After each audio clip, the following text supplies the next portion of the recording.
thanks to all my supporters. Links are down in the description below if you want to help out the channel. Hey guys, today we're going to be doing a beginner VFX tutorial from start to finish. So this will take us from the motion tracking all the way to compositing, so let's go ahead and get started. If you want to work along with us, all the links are down below so you can download the footage. Okay, so first thing we need to do is motion track our footage. We're going to come up here, go to VFX motion tracking, and then we can go ahead and open up our footage. Okay, so here it is right here, so we're just going to open clip. Okay, so now we just need to go ahead and set the color in the color management to be, instead of filmic, we need it to be standard. And then we can go ahead and set the scene frames and prefetch our footage. Now what I basically want to do in this tutorial is to actually put some posters on our wall and everything and make it look like it's actually there in the scene.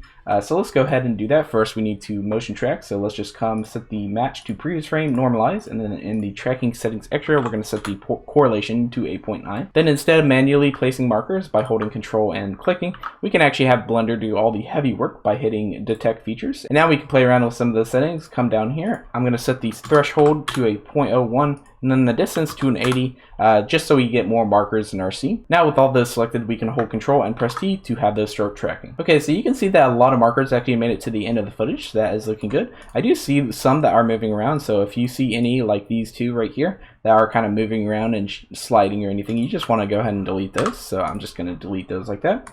We can come up here, solve. I'm going to hit keyframe, focal length, optical center, and rate of distortion, and then solve the camera motion. Okay, so you can see that we got a 1.47 as our solve error. That's pretty good. However, we do need it to be a little bit lower. So let's uncheck this keyframe, just so we don't have to do that every single time.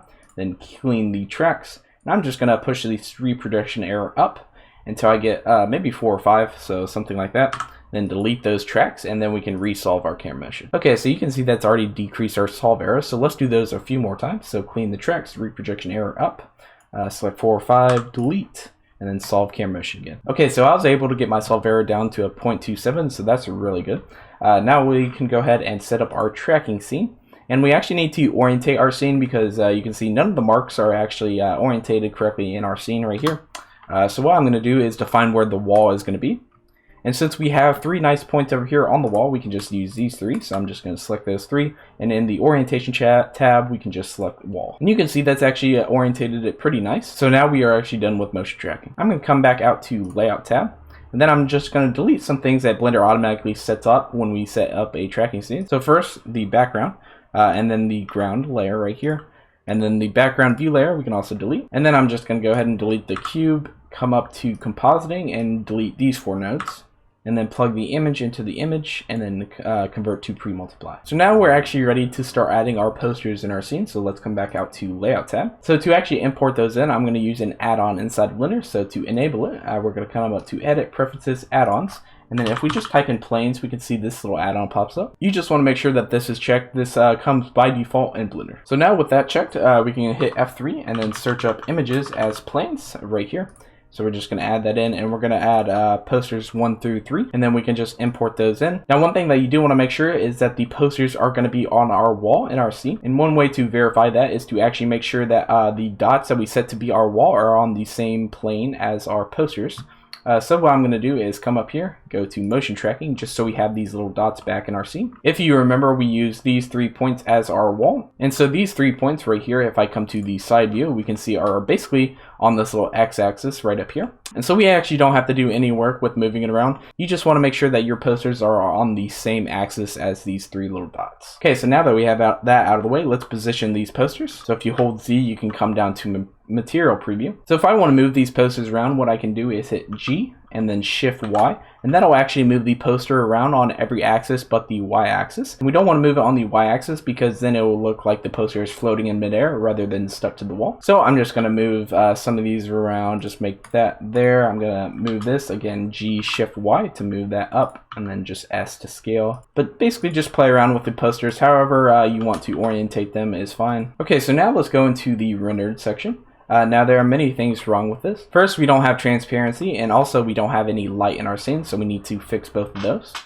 Now for the sake of my tutorial, I'm going to work in cycles just because I think it looks a little bit nicer, but this can also be done on Eevee. Now if you're doing it on Eevee, the only thing that you must set is to come down here to film and make sure this is on transparent. You can also play around with a bunch of other settings inside of Eevee, but for us we're going to switch to cycles and then go to GPU compute, adaptive sampling on, denoising on the viewport, light paths, we're going to set all these down to 3. And then we can go ahead and turn the caustics off. Next, we can go ahead and simplify our scene. Make sure that in the film tab, since we set it in Eevee to be transparent, it needs to be transparent on cycles as well. And in the performance tab, we can come down here and set the tile size to be 512 by 512. And that's because we're running on a GPU. If you're running on a CPU, you want to make sure that it's 64 by 64. Okay, so now if we scrub throughout our clip, we can see that our posters are sticking on the wall and they are looking pretty nice and everything. However, we don't have any lighting still in our scene, so let's go ahead and add that in. We actually have a light by default, so I'm just going to go ahead and delete that just so we're working from scratch. Now, when I actually shot this scene, there was a huge window over here that basically gave all the light for our scene. So what I'm going to do is going to go ahead and add a area lamp. That's basically just going to act as our window light, so I'm just going to rotate on the X 90 degrees. And then rotate on the Z -90, just so it's facing the correct way. Then I'm going to kind of place it over here where my window would be and just scale that up a little bit. Okay, so here's where my light basically was. Now it's not actually affecting these that much, so what I need to do is come over here and just increase the power until it gives me something that I like. Okay, so that is looking pretty good. I set my power to about 200. And so now that is looking pretty good. However, it is looking very fake right now. It's looking very smooth. And what I like to do is actually get the roughness of the wall and put that on the poster. So let's go ahead and do that. So to do that, we're going to come to the shading tab. And inside the shading tab, I'm going to go to render view just so we can view this a little bit easier. Okay, so here's the image texture down here that Blender automatically set up. What we need to do is actually control the roughness of this little poster to make it look like it's actually being affected by the wall. And so to get this poster to actually have the roughness of the wall, what we can do is come down here and add in a image texture node. And then we need to open up our footage. Now once we have that footage, we can see that we have everything set up correctly down here, besides the frame count. Now if you don't set this to be the full range of the footage, you'll actually have some issues and it won't look that great. So what we can do is set the frame. Now for my footage, it's going to be 199. So now let's just go ahead and plug the color into the roughness and see what that gives us. Okay, so you can see that gives us a little bit of detail. However, it's not correctly aligned. If I actually come down here and hold Shift, Control, and then click, we can see that this is how it's being projected on our object. We actually want it to be projected like it is seen through the camera. So what we can do is hold Control and press T on this little footage and it'll give us a texture coordinate and mapping node. And for this texture coordinate, right now it's set to be UV, so we don't want that. We actually want it to be window. And so if I put that as our vector, we can now see that it's basically projecting the movie clip from our view. And since we're viewing it from the camera, it's basically like we are viewing this whole image and pasting it on this little plane. So with that now out of the way, let's come back to the principal BSDF. And we can see a little bit of difference. However, it's not too noticeable. So what I'm going to do is add in a color ramp just right here. And then we can play around with some of these values. Right there is what I'm going to stick with. You can play around with it yourself. But now you can see that we're actually getting the texture of the wall actually affecting our poster and it actually looking like it's in our scene now. Okay, so now that we have that, we can go ahead and select all these and then I'm just going to make it its own group. So I'm going to hold Control G, copy those. Now it's its own group. I can hit Tab to get out of that. And now if we just select this little group, we can copy this and then paste it on the other posters as well. So I'm going to paste it down here. Plug that into the roughness, and then for this other poster, I'm just going to do the same thing, paste it, and plug it into the roughness. Okay, so now with that set up, we are actually ready to render this out. So let's come to the compositing section. Okay, so for my compositing, I'm going to work inside of DaVinci Resolve instead of Blender, just because Blender doesn't have the best compositing tools. So I'm just going to go ahead and delete the movie clip and alpha over. We only want the render layers. Next, we can go ahead and set up some output settings. So I'm going to come over here. We do want to on PNG RGBA for the alpha channel, and then the compression down to 0%. And since we're rendering it as a PNG sequence, we need to specify a new folder location. So I highly recommend you making your own folder for this, since it's going to render out a ton of images. Then you can just double click in there and hit accept. And now let's go ahead and render out a image just to see what we're working with. Okay, so you can see here is what we want. We basically just want the posters with a transparent background. And if you're rendering on the Eevee, you should get a result that is the exact same as this. So now let's just render out the animation. So come out here, render and render animation. Okay, so now we're inside of DaVinci Resolve. So let's come up here, do a new project, and then I'm going to come to the edit section. We need to drop in our media. So first I'm going to drop in our image sequence. So import media by right clicking, and then we can just locate our file. So image sequence. I'm just going to hit Control A to select all of these things, then open that up. Next, we can just drag and drop our footage into here. Now we actually need to composite this together, so I'm just going to drop the footage and then the image sequence on top of that. So that's looking pretty good. We can drag these both out, right click, I'm gonna hit new Fusion clip. Fusion is basically just DaVinci Resolve's version of node-based compositing. So we're gonna come down here to Fusion.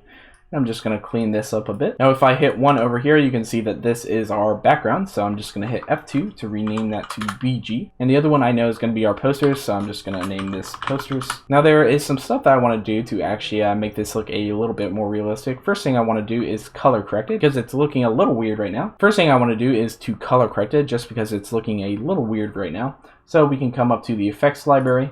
Come up here, type in color corrector, and then we can just drag and drop this by holding shift and putting that in between the posters and the color corrector. Now if I actually start messing around with some of this, you'll notice that the whole clip is affected. However, I just want the posters to be affected.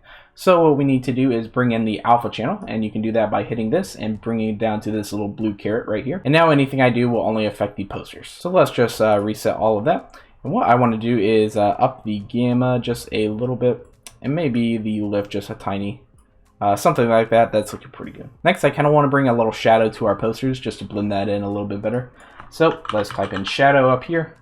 You can click and drag that there, again holding shift. And now what we want to do is go over here and we can play around with some of these shadow settings. We can set this to be a little bit soft right there. And then I also want to mess around with where the shadow is coming from. You can see that we have our light over here, so we really should only be getting shadow like on this half. So what we can do is actually mess around with this shadow offset. So I'm just going to click and drag just a little bit back there, something like that. That's looking pretty good. Let's actually increase the softness just a tad. Also, we can go ahead, instead of a black shadow, because it's very harsh, and you can see we don't really have that many black shadows down here, we can actually make this a lighter gray color. So click inside of there, and again, just make it a lighter gray like that. Okay, so you can see if I turn this on and off, we just have a little bit of shadow on our posters now, and that looks a lot better. Okay, so the final thing that I need to add is grain, because right now we can actually see we don't have much grain in our actual image. If we come down here to some of the black stuff, you can see a lot of grain in our footage, so what we needed to do is match that. So what I'm going to do is click this little button to go back out to our double view layer. And now if I come down here, you can see our BG is set to be 1. So all I did to get that is to actually select our thing, then press 1. To actually view that on this side. Now if I zoom into the black area, we're just going to come over here. This window over here is just our media out. You can tell this little button right here. So I'm just going to zoom into a black part. So right here is looking pretty good. I'm just going to come up here, select grain. We can just drag this in here. Now basically I just want to try to match the grain type from this little image to here. So what we can do is I'm going to play around with the grain size. Something like that maybe. And then the power we can decrease as well, just so it's very subtle. Okay, so that is looking pretty good for me if you want to copy some of these settings down. So this is before, you can see it's very smooth, and then this is after, just adding some grain to our footage. Okay, so now with all that out of the way, we are finally done with this composite. We can go ahead and render this out. So I'm going to come to deliver. I'm going to hit browse up here. Okay, after that you can mess around with some of these settings. Here are the settings that I'm using. And then we can just go ahead and add to render queue. And then you can come down here to this little button, render all, and click that. Okay guys, here's the final result. Now, I hope you guys learned a thing or two about the VFX workflow. Now we do have a Patreon and Discord. Links to those are in the description below. But anyways guys, thank you guys so much for watching, and I will see you guys later. Peace.